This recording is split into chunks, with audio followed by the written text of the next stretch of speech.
নমস্কার বন্ধুরা, আজ আপনাদের এই ভিডিওতে স্বাগত জানাই।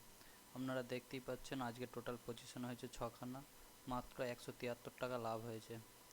সকালবেলা কল ফুট দুটোই শর্ট করেছিলাম, যেটায় 207 টাকা আর 117 টাকা লাভ হয়েছিল।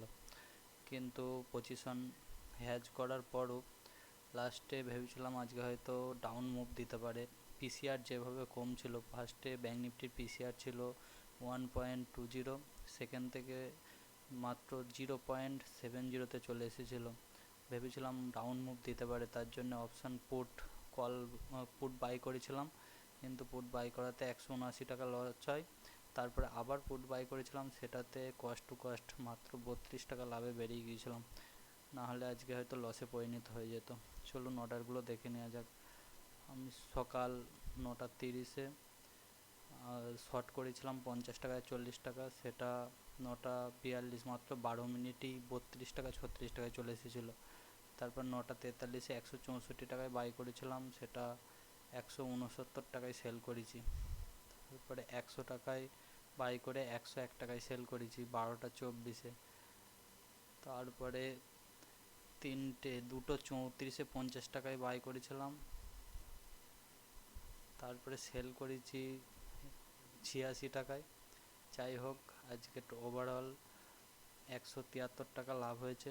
আমরা শূন্যতে ট্রেড করি, অর্ডার দেখতে গেলে প্রায় আজকে 18খানা অর্ডার হয়ে গেছে। অন্য ব্রোকারে যদি ট্রেড করতাম তাহলে প্রায় চার্জ কাটতো 9 করে জিরোদা, কিংবা অন্য কোনো ব্রোকারে ট্রেড করলে চার্জ কাটতো 18টায় 900 টাকা চার্জ কেটে নিত। তাই যাই হোক, শূন্যতে ট্রেড করলে আপনারা নিচেই দেওয়া লিঙ্কে ক্লিক করে অ্যাকাউন্ট খুলতে পারেন। ব্যাঙ্ক নিফটি আজকে সারাদিনই সাইডওয়েজ ছিল, কোনো মুভমেন্ট হয়নি বললেই চলে, একটা ডাব্বার মতো তৈরি করেছে। যাই হোক, যা কাল এর পরের দিন 52,616 যদি ক্রস করে, একটা এখানে গ্যাপ পেন্ডিং আছে, সেই গ্যাপটা ফিল করতে বাজার যেতে পারে, যেটা 53,000-এর কাছে 300-400 পয়েন্টের মুভ এর পরের দিন দেবেই ব্যাঙ্ক নিফটি, এটা একটা আইডিয়া। চলুন, এর পরের দিন এক্সপায়ারি আছে নিফটি 50-র, দেখে নেওয়া যাক নিফটি 50-র চার্টটা।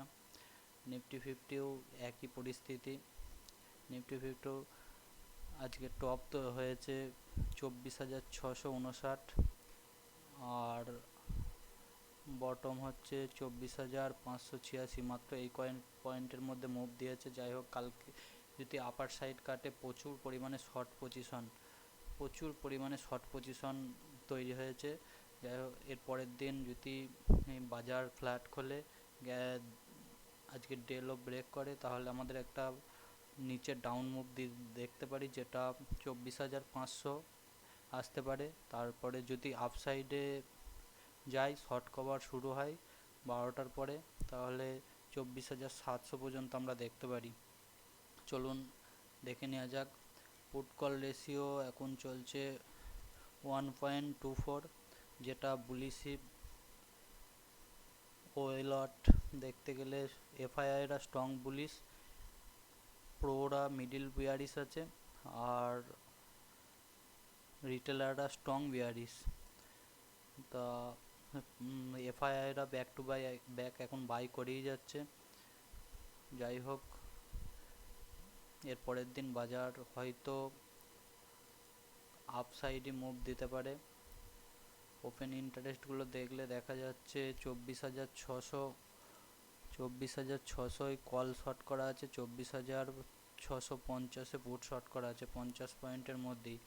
ম্যাক্স ফ্যান দেখাচ্ছে এখানে 24,650, বাজারও 24,613-তে ক্লোজ হয়েছে। এর মধ্যে দেখা যাচ্ছে নিফটি কাল এর পরের দিন একটা আপ মুভ কিংবা ডাউন মুভ দিতে পারে, কারণ অনেক দিন থেকে সাইডওয়েজ ধীরে ধীরে ওপরে উঠছে, যাতে প্রিমিয়ামের কোনো হচ্ছে না। ভিডিওটি দেখার জন্য আপনাদের ধন্যবাদ। চ্যানেলটিকে সাবস্ক্রাইব করবেন, পাশে থাকা বেল আইকনটি টিপে দেবেন, আর ভিডিওটি ভালো লাগলে অবশ্যই লাইক করবেন।